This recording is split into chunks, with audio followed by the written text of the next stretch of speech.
Bonjour à tous et bienvenue pour un nouveau débat de la REP. Aujourd'hui, un débat de la REP consacré à la grippe aviaire.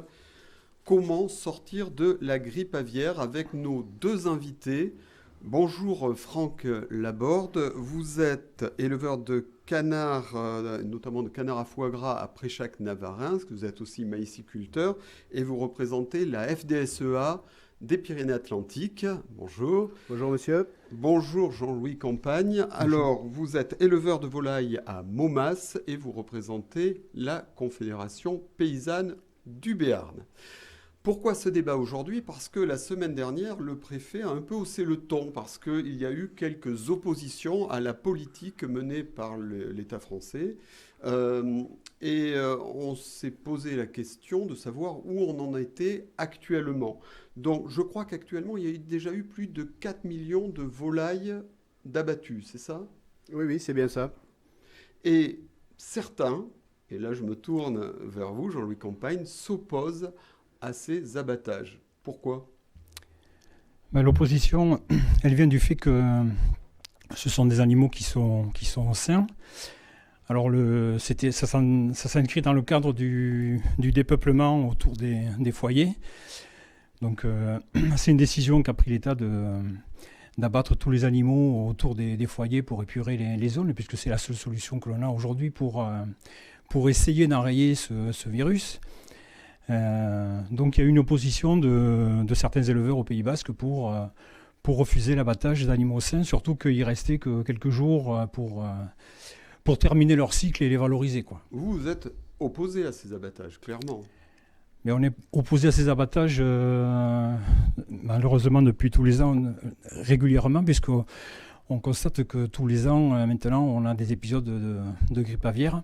Alors, le pourquoi, on y reviendra, je suppose après, mais on est opposé à ces abattages et on est pour que les animaux soient élevés à l'extérieur. Franck Laborde, vous êtes plutôt légaliste et vous comprenez la décision du gouvernement. Il se trouve que depuis 6 ans, notre département est soumis à des passages de virus importants, que cette filière volaille et palmipèdes pèse 750 élevages dans les Pyrénées-Atlantiques. On peut dire que 10% ont été... il y a eu 74, je crois, élevages qui ont été concernés par les mesures cette année. 74 élevages dans lesquels officiellement, le virus a circulé. Hein? Donc, vous avez raison, 10%. L'enjeu, au-delà d'être opposé ou pas, c'est de savoir si nous sommes en capacité à sauver ce pan de l'agriculture départementale ou pas. L'État nous donne des recommandations, parfois des instructions, motivés par des scientifiques, par la DGAL, que pour l'instant, la FDSEA appelle à respecter.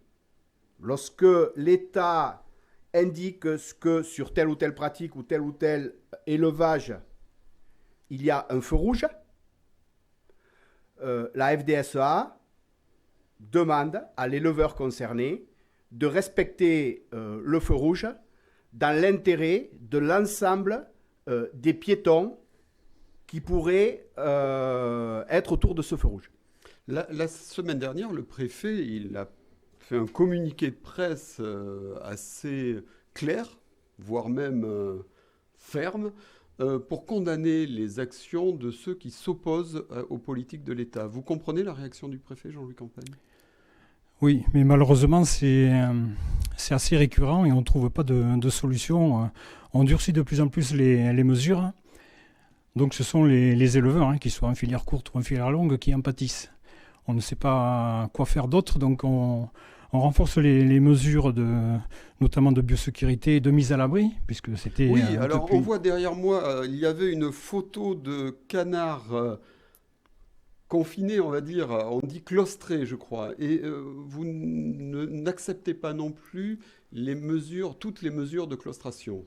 Alors la claustration, pour expliquer à nos lecteurs, c'est la mise à l'abri des canards dans des abris fermés.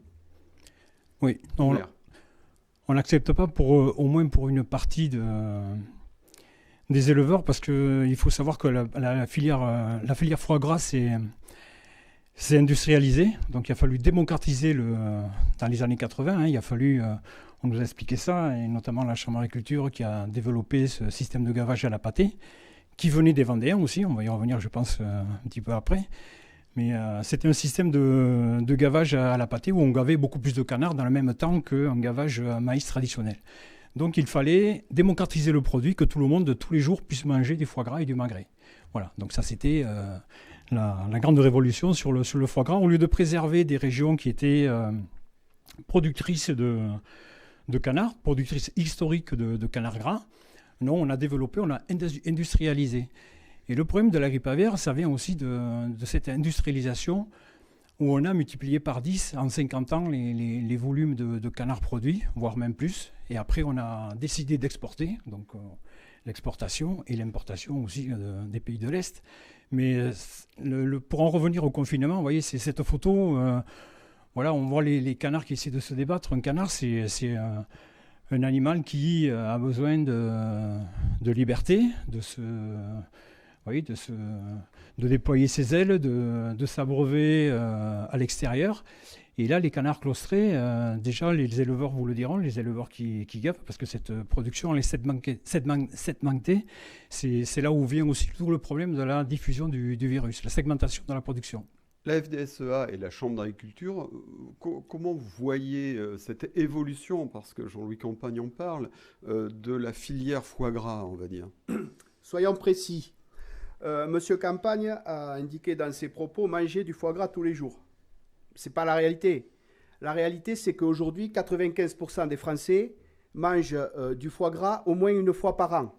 Au moins une fois par an. Effectivement, il y a un demi-siècle, le foie gras était un plat qui était réservé à des grandes tables et un plat qui était réservé aux paysans, aux ruraux, aux gens que nous sommes, pour qui l'agriculture vivrière était un fait et le foie gras faisait partie des plats. Est-ce que démocratiser la consommation du foie est une erreur? Moi, je ne crois pas. Notamment parce que ça laisse de la valeur ajoutée aussi dans nos fermes du sud-ouest, où traditionnellement, comme en Alsace d'ailleurs, le canard est gavé à la pâtée ou au grain. Ça change quand même, c'est pas le même gavage, un gavage à la pâtée et un gavage au grain. Je vais vous expliquer la différence. Ce que M. Campagne appelle la pâtée, c'est du grain de maïs broyé qui contient un peu moins de 1% de bicarbonate de soude. Je me souviens que ma grand-mère, lorsqu'elle gavait les canards, dans le chaudron où elle faisait bouillir le grain, elle y mettait du bicarbonate de soude. Donc, de grâce, ne stigmatisez pas telle ou telle pratique agricole sans en donner la réalité du terrain. C'est pour ça qu'on est là. Et c'est pour ça que, au-delà des mots, il faut expliquer les choses. Et c'est ce que je vais essayer de faire aujourd'hui. L'héritage vendéen, racontez-nous, Jean-Louis Campagne, comment cette influence a gagné le sud-ouest. Alors c'est bien parce qu'on peut faire un peu d'histoire un peu du foie gras. Dans les années 80, comme on était un département producteur de foie gras, gavé au grain entier, alors juste pour faire la remarque, c'est vrai que la pâtée, c'est du maïs qui est broyé, plus un certain pourcentage de bicarbonate et puis d'autres choses que l'éleveur ne sait pas parce qu'il il est livré dans un silo et puis il met dans un gros conteneur la pâtée pour gaver ses canards. Donc dans l'historique, ça a été un éleveur en moyenne, il gavait 150 canards. À l'époque, c'était déjà pas mal. Dans les années 80, c'était quand même des ateliers quand même assez importants. Et dans le même laps de temps, gavage à la pâtée, il peut gaver 3 fois plus de canards qu'il ne fait avec un gavage traditionnel. Donc vous voyez que l'industrialisation, elle est passée par là, par l'élevage et par le gavage. Chez vous, Franck Laborde, vous êtes aussi maïsiculteur. Pourquoi, oui, pour la question que pourrait poser Jean-Louis Campagne, c'est pourquoi ne gavez-vous pas uniquement vos canards avec votre propre maïs? Alors, je ne gave pas, personnellement, je ne gave pas les canards puisque je les élève et ensuite je les cède à un autre éleveur qui les gave. Mais peu importe, l'intérêt de gaver avec du maïs broyé et non du grain entier, c'est que le maïs soit mieux digéré, mieux assimilé et qu'il faille moins de maïs pour produire 1 kg de magret ou 1 kg de foie. Dans le contexte actuel de tension extrême sur le marché du maïs, mais pas que, je ne vois pas ce qu'on peut trouver à redire à cela. Je voudrais revenir sur des propos parce que je suis agacé par les propos de M. Campagne. Allez-y, allez-y. Quand il dit que la pâtée, il y a du maïs et du bicarbonate et des choses que l'éleveur ne sait pas, M. Campagne, s'il vous plaît, ne mentez pas aux auditeurs, ne mentez pas aux lecteurs.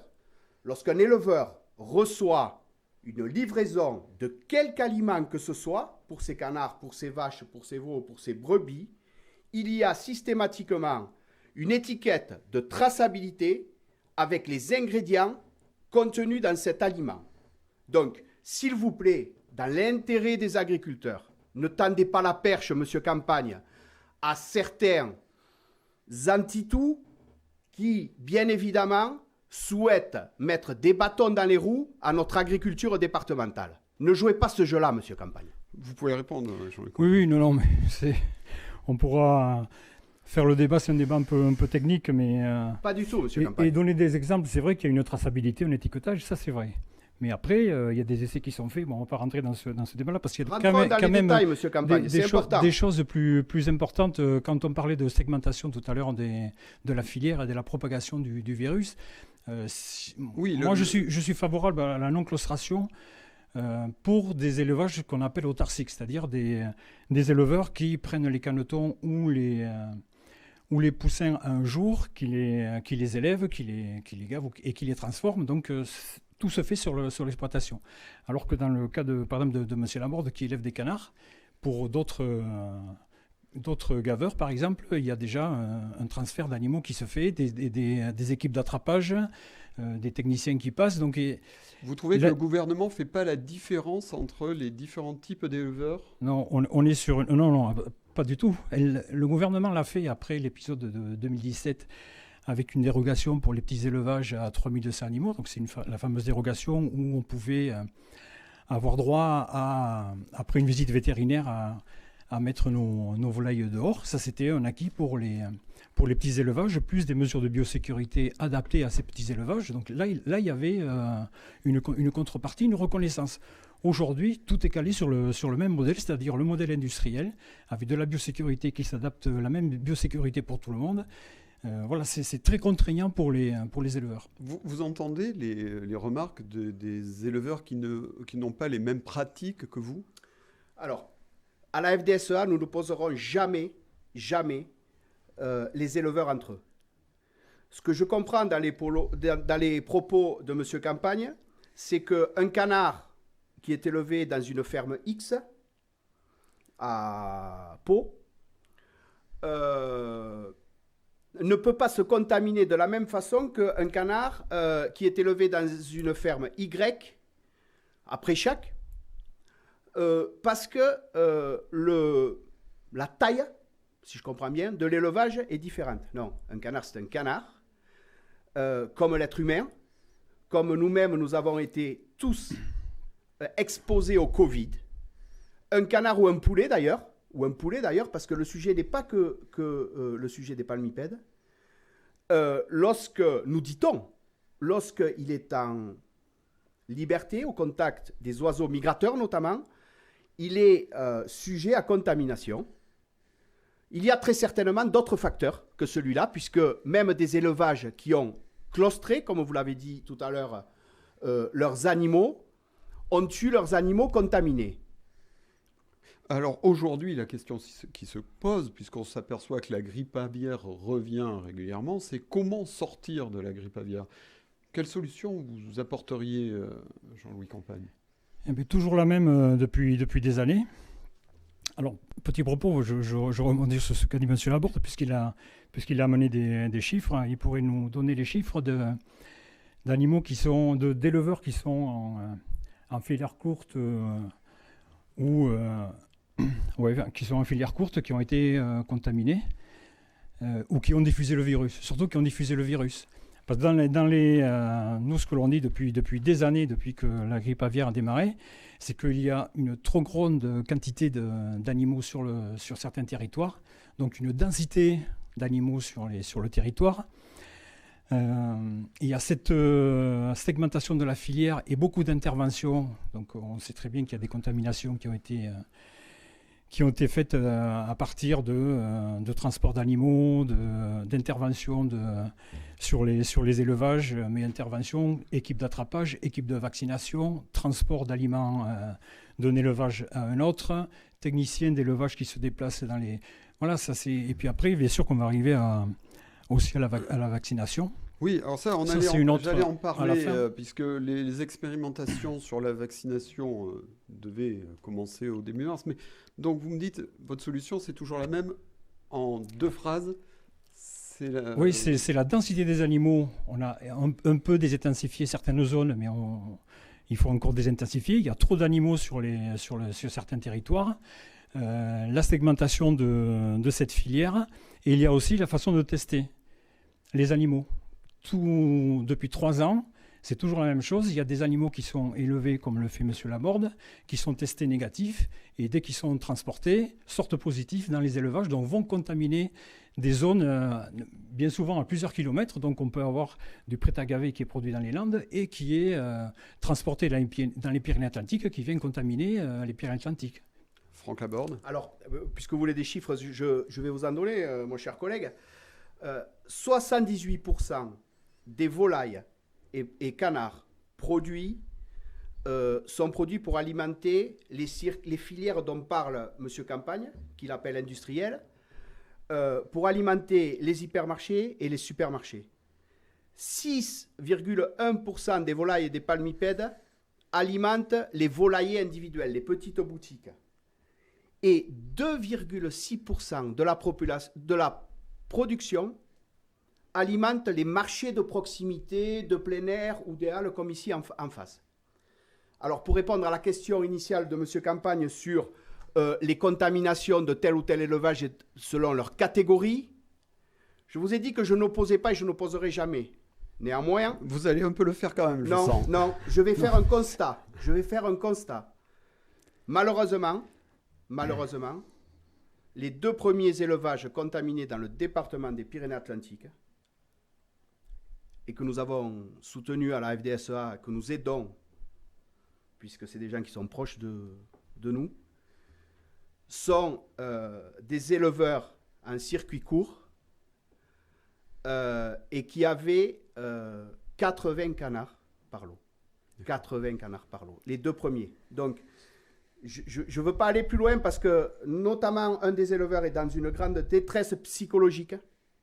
Mais respectons au moins, ne disons pas n'importe quoi, et respectons au moins ces gens-là qui ont eu la décence de déclarer que chez eux, la maladie était arrivée. Et c'était les premiers du département. Concrètement, quelles seraient les mesures, vous, pour contrer la grippe aviaire, pour en finir avec la grippe aviaire ?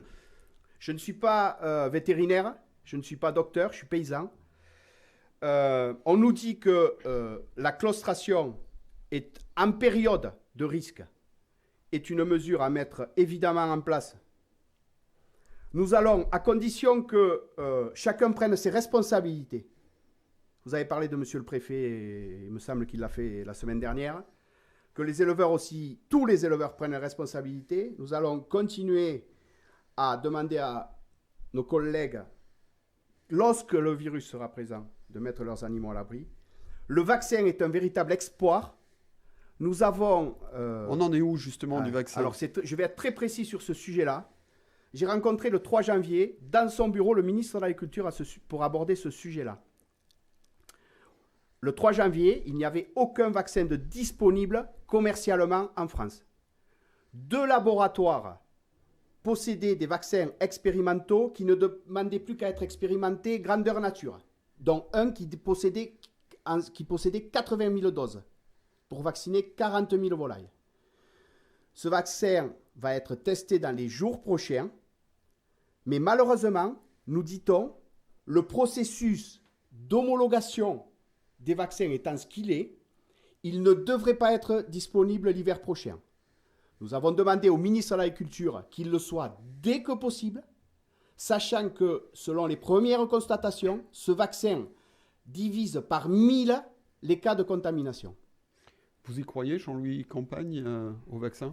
Oui, mais juste avant, le cas que relève M. Laborde sur les 2 éleveurs qui ont été les premiers contaminés, c'est justement un cas très intéressant, puisque c'est le seul secteur qui n'a pas diffusé après le virus.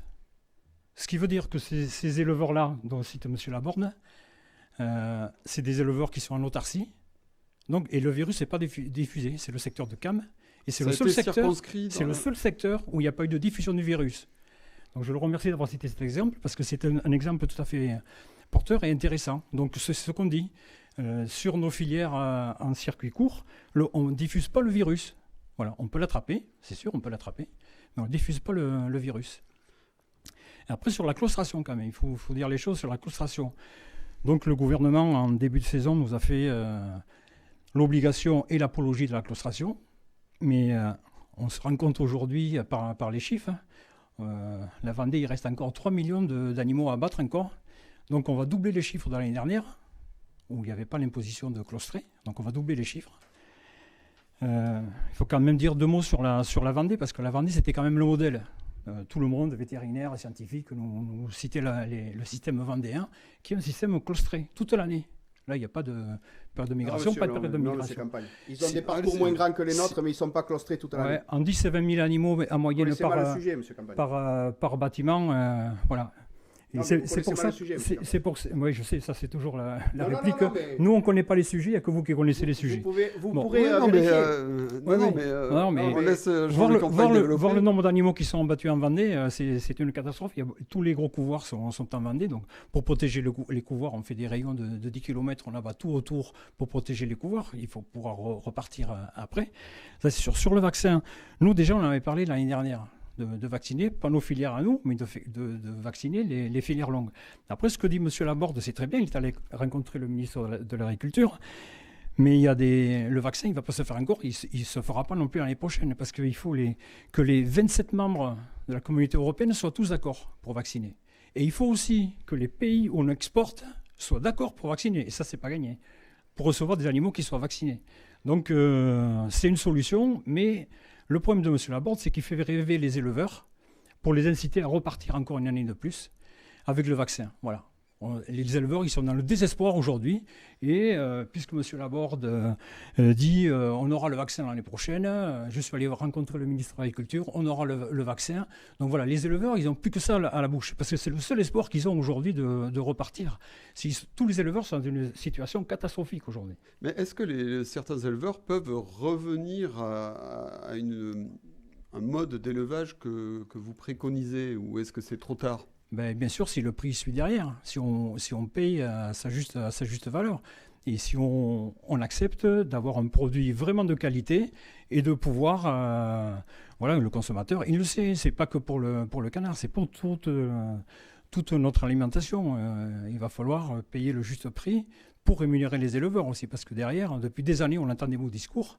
Bien sûr, M. Laborde, il ne veut jamais opposer les autres agricultures, mais quand il a des choix à faire, il privilégie surtout les filières longues et les coopératives plutôt que les éleveurs. Bon, à ce stade, il faut que je corrige. Je crois avoir dit que le vaccin ne serait pas disponible l'hiver prochain. Ça sera un vaccin à 2 doses, c'est un peu comme le Covid. Oui, mais M. Campagne a dit l'inverse, a déformé mes propos, on pourra vérifier. Je privilégie certains élevages. J'ai été signataire de la charte concernant le couvoir de la Bidouze, qui avait pour but de préserver une race très particulière, qui n'est développé que dans ce couloir-là et qui n'alimente que des éleveurs en circuit court. Donc, encore une fois, M. Campagne, lorsque soyez précis... Vous êtes dubitatif. Bien sûr que je suis dubitatif parce que c'est le seul exemple qu'il peut citer. C'était avant des élections Chambre d'agriculture, donc il fallait un peu redorer le blason, comme on dit. Encore un mensonge, M. Campagne, puisque les élections aux chambres d'agriculture datent de plus de 12 mois, alors que le protocole, nous l'avons signé il y a à peu près 12 mois. Arrêtez, M. Campagne. Non, le protocole, il était signé avant. de dire des bêtises à longueur de temps. Vous êtes le représentant d'agriculteurs. Parlez de l'agriculture simplement, parlez de toutes les agricultures, et je voudrais revenir sur un sujet qui a été abordé. Aujourd'hui, malheureusement, à l'est de l'Europe, des événements dramatiques ont lieu. Chaque fois que l'on fait ce que dit M. Campagne, c'est-à-dire que l'on dégomme, que l'on critique certains modes d'élevage plutôt productifs, que fait-on? On devient de plus en plus dépendant vis-à-vis de certains pays qui produisent avec des normes totalement différentes des nôtres, notamment la Russie, l'Ukraine et le Brésil. Monsieur Campagne, 46% des volailles consommées en France sont importées. Ce sont généralement des volailles à bas prix, produites donc dans les conditions que vous dénoncez.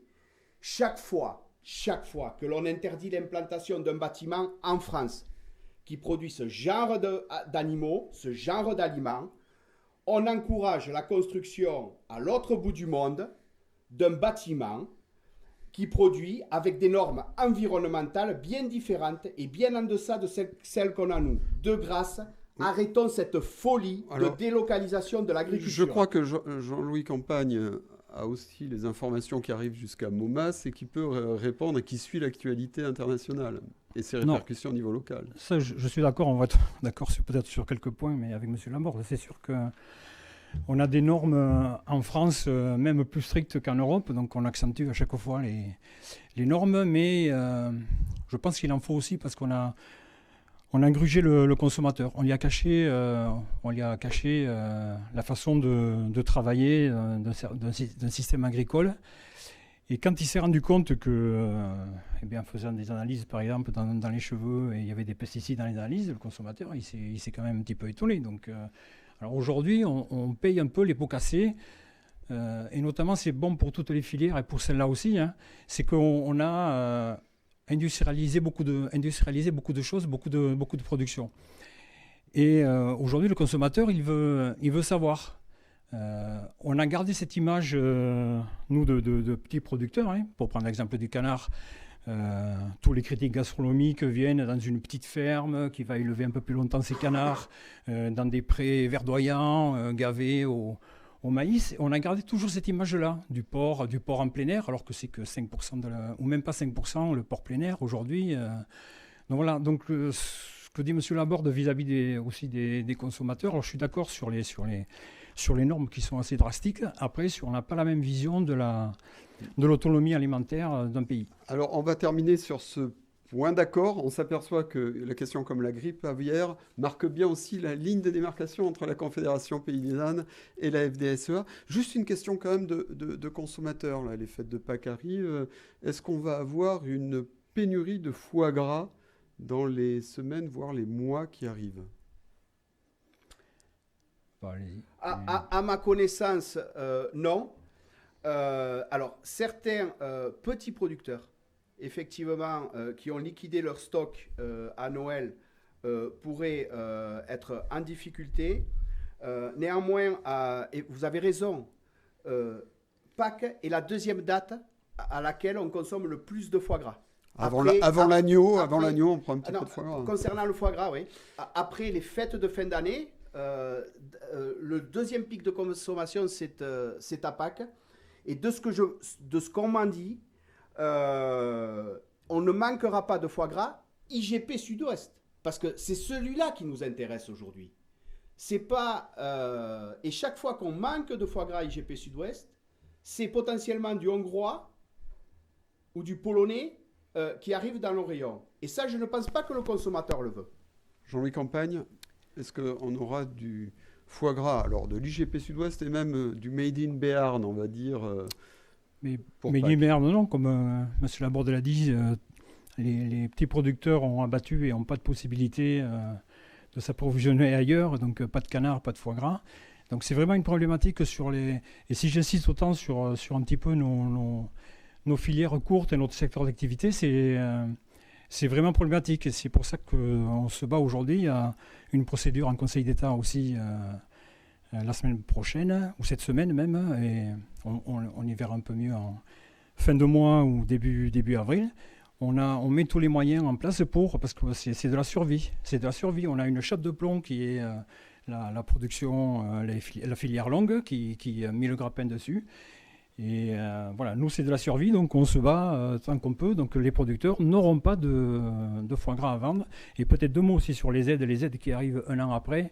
C'est pas possible. On est le seul secteur d'activité où on compense avec des aides et les aides arrivent un an après l'épisode de grippe aviaire. Merci beaucoup Jean-Louis Campagne, merci beaucoup Franck Laborde et à bientôt pour un nouveau débat de la REP.